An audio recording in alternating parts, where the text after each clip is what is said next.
রাজশাহী তানোর উপজেলার পাছন্দর ইউনিয়নের কোয়েলহাট গ্রামের ঠিক এই জায়গাটিতেই এটি আসলে ফসলের একটি জমি। এই জমিতেই গভীর নলকূপ খোঁড়া হয়েছিল 2 বছর আগে।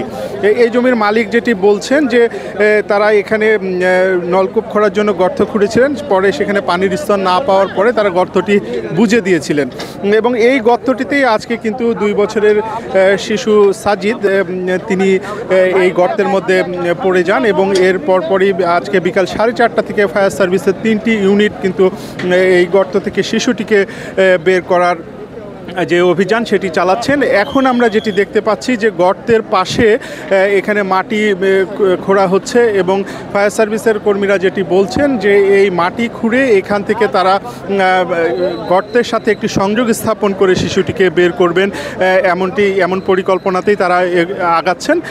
এর পাশাপাশি যেটি হয়েছে যে এই গর্তটির মধ্যে আমরা দেখতে পাচ্ছি যে এই যে হলুদ যে পাইপটি, এই পাইপের মধ্যে দিয়ে অক্সিজেন সরবরাহ করা হচ্ছে যেন শিশুটি ভেতরে শ্বাস প্রশ্বাস নিতে পারে। আমরা এখানে ফায়ার সার্ভিসের কর্মীদের সাথে কথা বলেছিলাম। এখানে ফায়ার সার্ভিসের যে সমস্ত ঊর্ধ্বতন কর্মকর্তারা আছেন তারা খুবই আশাবাদী এবং তারা বলছেন যে 30 ফিট পর্যন্ত তারা গর্ত খুঁড়বেন এবং এর মধ্যে হয়তো শিশুটিকে পাওয়া যেতে পারে, এটি কিন্তু আসলে তারা বলছেন।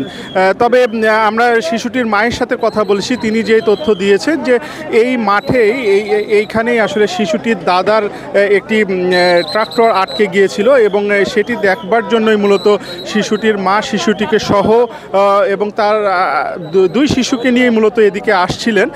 তো এক পর্যায়ে 2 বছরের যে শিশু সাজিদ সে মায়ের পিছে পড়ে যায় এবং এই গর্তের মধ্যে একসময় পড়ে যায় এবং তার শিশুটি যখন মাকে চিৎকার করে ডাকে তখন তার মা পেছন ঘুরে দেখেন যে গর্তের মধ্যে তার শিশু সন্তানটি পড়ে গেছে। এরপরই স্থানীয়দের সহায়তায় ফায়ার সার্ভিসে খবর দেওয়ার পরে ফায়ার সার্ভিসের কর্মীরা আসে, এখানে 3টি ইউনিট কাজ করছে এবং তারা বিকেল 4:30 থেকে এই অভিযান চালাচ্ছেন। এখন পর্যন্ত কিন্তু আমরা দেখছি যে সেই অভিযান চলছে। তো এই ছিল এখন পর্যন্ত আমার কাছে সর্বশেষ খবর।